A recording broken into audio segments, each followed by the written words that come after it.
Y vamos a retomar el tema de la seguridad ciudadana y para eso estamos con Eduardo Salmón, politólogo, y Fernando Aliaga, exministro del Interior, a quien agradecemos su presencia en Al Vuelo. ¿Qué tal? ¿Cómo están, señores? Bienvenidos. Muchas gracias Buenos por días, su Raúl. participación en el programa. Lo primero que les quería pedir, pues luego, digamos, de haber visto la presentación ayer del presidente del Consejo de Ministros, Alberto Otárola, en lo que es el inicio de las facultades legislativas para luchar contra la inseguridad ciudadana, es que planteemos una mirada en clave política de lo que está haciendo Alberto Otárola y de lo que está haciendo el gobierno y en general las autoridades en lo que tiene que ver con seguridad ciudadana.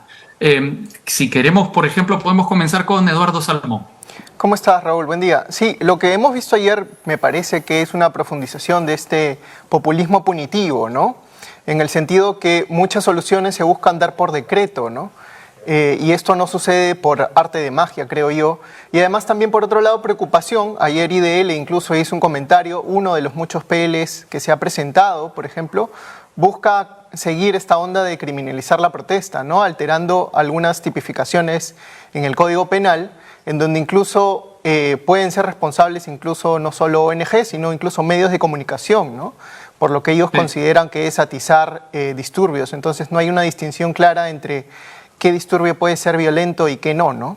Entonces siento mucha preocupación al respecto por ello, ¿no? Fernando Aliaga, exministro del Interior, ¿comparte esa preocupación? ¿Cuál es su posición en términos políticos frente a lo que está ocurriendo en nuestro país? El enfoque que le he dado yo creo que es correcto, coincido con él. De las declaraciones que hemos escuchado ayer, no se trasluce estrategia concreta, se quiere solucionar, como dice, el problema de la inseguridad ciudadana con normas y la aplicación de esas normas, si son malas, imagínate, la aplicamos peor. Entonces, se ha reconocido, por ejemplo, en la exposición que hay mala formación en los policías, hay un tema de disciplina, falta infraestructura, falta equipamiento, es decir, las actuaciones policiales no son las mejores y se quiere incorporar 40.000 efectivos donde no van a estar en buenas condiciones, no van a estar bien formados. ¿Y qué calidad de servicio se va a dar? Es preocupante lo que pasa. Se ha reconocido, por otro lado, la grave situación de inseguridad del país, que todavía lo sabemos, pero oficialmente se ha reconocido solamente la cifra blanca. Hay que pensar que detrás de esa cifra criminal que normalmente el ministro va y trata de presentar las cifras más bajas posibles, ¿no? Maquillando lo más que se pueda, nosotros inteligentemente tenemos que pensar que hay una cifra negra que no está escrita ahí, que más o menos representa el doble o el triple de los datos expresados. Lo que se evidencia es un incremento enorme de la delincuencia violenta. En el hurto de celular, que normalmente se hace con violencia, con uso de armas, arrastrando a las víctimas, golpeándolas. Y el tema de extorsiones y sicariatos, que ha crecido exponencialmente. Entonces, esto nos refleja que hay una grave situación de inseguridad ciudadana que no se va a resolver con lo que están planteando, con la creación de la Policía de Orden y Seguridad, ¿no? Contraviniendo lo que dice la Constitución Política. La Constitución Política quiere una policía unitaria, no quiere una policía dividida en otra más chiquita que tenga funciones limitadas. Yo creo que hay un grave error ahí porque se está yendo en contra de la voluntad del legislador constitucional y lo peor de todo es que se quiere incorporar un número se dice, hay un déficit de 40.000, pero no se dan las explicaciones por qué, no se da el sustento. A nivel internacional se sabe que debe haber un policía por cada 250 habitantes. En España se maneja el ratio de 1 por 270. Acá, si dividimos 33 millones entre 250, nos van a salir 140.000 policías, lo que reflejaría que hay un déficit de 9.000 policías y no de 40.000. Necesitamos policías bien preparados, bien equipados, que den un servicio de calidad a la población. Y si estamos reconociendo que hay indisciplina, que hay malas actuaciones, malas intervenciones, hay escuelas inadecuadas, mala formación del personal policial, vamos a incrementar. ¿Esa es la estrategia? O sea, la única estrategia que he deducido acá, la única estrategia que he deducido es incrementar el número de efectivos de las calles. Y es bien interesante lo que dice porque va quedando claro, según los estándares internacionales que nos está planteando, que no es un problema de números, sino de formación el que tenemos en el Perú. Y no solo eso, Raúl, también puedes verlo desde lo estructural, ¿no? O sea, estas medidas están pensadas quizás en el corto plazo, pero en realidad hay problemas que se resuelven en el mediano y largo, ¿no? O sea, si vemos quiénes son los que recaen en los actos delictivos, vemos quiénes están en las cárceles, por ejemplo. 6 de 10 son personas que no han tenido su secundaria completa, por ejemplo. Entonces hay un tema de deserción escolar que ya habría que atacar para atacar el origen criminal, pero al mediano y largo plazo, ¿no? Y otras desde las herramientas que ya se tienen. O sea, por ejemplo, no se avanza en la profesionalización de los distintos rubros policiales, ¿no? Que es algo que lo que se tendría que hacer. O sea, y pueden haber cambios en esa medida, ¿no? Gente más meritocrática en nuestra policía, que es algo que creo yo se intentó, pero sin apoyo incluso del propio presidente entonces Castillo, desde el ex ministro y ex fiscal Guillén, ¿no? Con un intento de poner justamente a los más capacitados, a los generales en sus ámbitos en los que tienen más virtud, ¿no? Y ese no ha sido el caso, ¿no? Por ejemplo, no sé hasta cuánto aguanta, por ejemplo, que tengamos en inteligencia al actual general, ¿no? Es decir, con los casos que se ha visto, sus análisis semióticos y demás. Entonces, habrían cambios que valen la pena hacer la policía y que no se están ejecutando. O sea, si hubiera un real ánimo de justamente profesionalizar y dar soluciones, ¿no? Sí, bueno, es importante cambiar la imagen y generar respeto entre la ciudadanía, ¿no? Y los líderes, los voceros, creo que serían un buen comienzo. Raúl, si me permites agregar a eso, se ha reconocido también por parte del Ministerio de Justicia que hay un hacinamiento enorme en los penales. Entonces, si tú metes un delincuente primario, un joven de 18 años, lo juntas con delincuentes avesados, entra solo y sale una banda, porque adentro se conocen. Y luego cuando salen en libertad se convocan ellos para un asalto, para un secuestro, para una extorsión. Entonces, las cárceles, en las condiciones con las que están, no están contribuyendo a la seguridad ciudadana. Ahora, se ha mencionado incrementar el presupuesto, pero no en la cantidad que se requiere. Es decir, no se está solucionando el problema de la inseguridad, se está tratando de patear la pelota de repente para el próximo gobierno. Los discursos políticos tratan de calmar o de ganar adhesión de la población, aunque no dan resultados concretos. De lo que hemos visto, ¿qué estrategia se está haciendo ahorita, con lo que se tiene, con las normas que se tienen? La policía siempre ha adolecido de falta de recursos, falta de equipamiento, y así ha dado la talla, así ha enfrentado el tema de disturbios, así ha enfrentado el tema del terrorismo, de la delincuencia. Pero ahorita vemos fallas muy graves. Bueno, entre lo que dijo el ministro Otárola, dijo que efectivamente se estaban produciendo acciones concretas, como por ejemplo la captura de 14 líderes del tren de Aragua. Eso no sé si a usted le parece suficiente, digamos, como medida de un avance en lucha contra la delincuencia y la criminalidad. Es como que cuando decimos de ahí una producción de 400.000 kilos de clorhidrato de cocaína y logramos capturar 5.000 kilos, estamos hablando de nada. Es decir, estadísticamente es un número no representativo. La influencia, la acción criminal de esta organización es muchísimo mayor. Al ajuste estamos raspando a los integrantes de esta organización criminal. Entonces, el tema es gravísimo, ¿no? Y no se da la solución. La solución de fondo, por ejemplo, es lo que nos ayudó a resolver en el Perú el tema de la inseguridad ciudadana, el tema del terrorismo. Una policía investigativa que aplique inteligencia operativa, así como la DIRCOTE, la DININCRI, a nivel nacional. Se desapareció la policía de investigaciones y con el nuevo Código Procesal Penal se le dio la investigación criminal, la investigación del delito a los fiscales y se desapareció la carrera de detective en la policía para que los policías solamente sean auxiliares del fiscal. Ahora, ¿qué tenemos? Policías que ya no saben investigar, pero la investigación es de campo, es operativa. Si no tenemos detectives en las calles persiguiendo y capturando delincuentes, la delincuencia va a crecer y va a desbordar. Ese tipo de delincuencia organizada no se combate con patrulleros o con rondas en las calles. ¿Por qué? Porque normalmente estos delincuentes avesados matan a uno y asustan a 10.000. O sea, el primero denuncia, pero el segundo, que es extorsionado, ya no denuncia porque ya tiene miedo. Solamente se combate con inteligencia operativa, con investigación criminal, y por ahí no da la solución. Y en ese sentido, permíteme acotar, Fernando, también me preocupó incluso que congresistas pidan o ahonden este sentimiento de casi de promover la autodefensa, ¿no? De que cada ciudadano tenga armas, lo cual es realmente preocupante, ¿no? Y falta ahí una línea de reconocimiento de los errores a la interna, ¿no? Este sentido de profesionalización, porque si bien hay un reconocimiento del Premier por parte del miedo en que muchos vivimos, es un miedo que ya no solo el ciudadano le teme al delincuente, sino en muchos casos también al policía, ¿no? Y eso es algo que lamentablemente hay que decirlo, ¿no?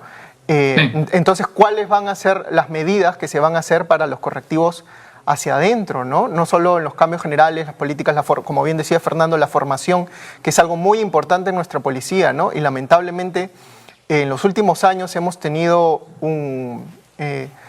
que la política ha metido mano en la colocación de los generales y lamentablemente hemos perdido también buenos elementos al retiro muy formados por el Estado, que el Estado ha invertido en capacitarlos con maestrías, con profesionalización afuera, con intercambios internacionales. Sí. Entonces, probablemente entregarle armas a la ciudadanía sería hacer el problema más complejo todavía, ¿no? Profundizarlo más. Yo las últimas cifras que recuerdo, y las estoy citando de memoria, es que el país, digamos, donde la mayor cantidad de armas están repartidas entre la población, que es los Estados Unidos, tiene cerca de 11.000 muertes por armas de bala, por armas de fuego al año. Y lo sigue, no recuerdo exactamente qué país, pero la proporción era absolutamente ridícula, 120 probablemente muertes en comparación a las 11.000.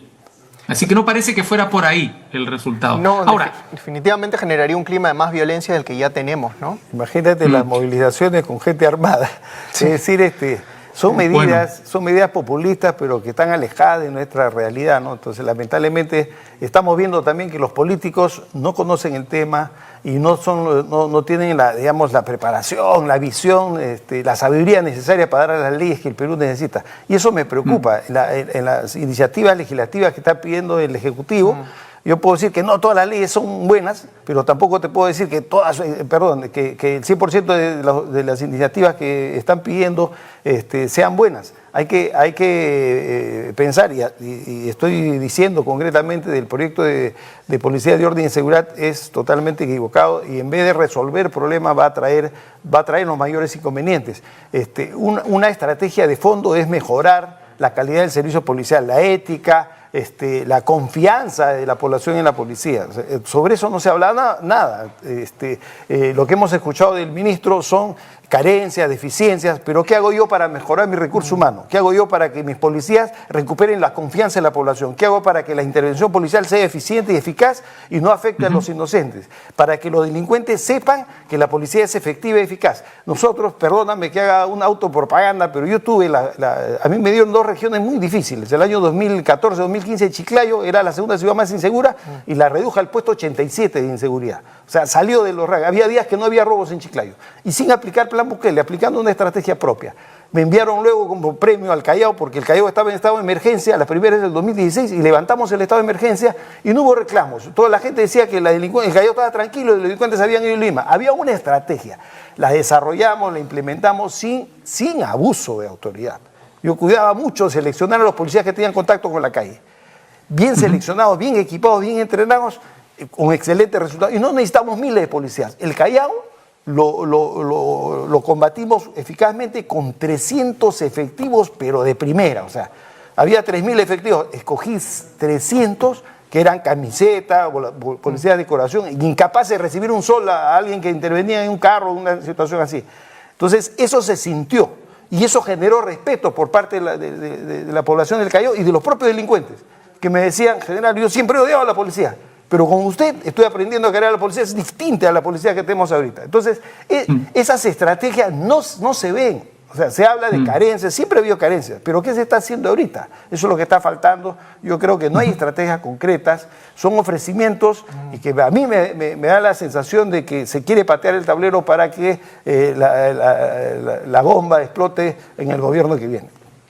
Eduardo, hemos estado viendo a lo largo de este debate, de esta conversación, distintas imágenes de las cárceles de El Salvador, que, digamos, son imágenes muy impactantes. Estamos viendo justamente al presidente Nayib Bukele de El Salvador y que, digamos, han hecho que el nombre de Bukele esté muy presente en el debate por el combate a la inseguridad ciudadana.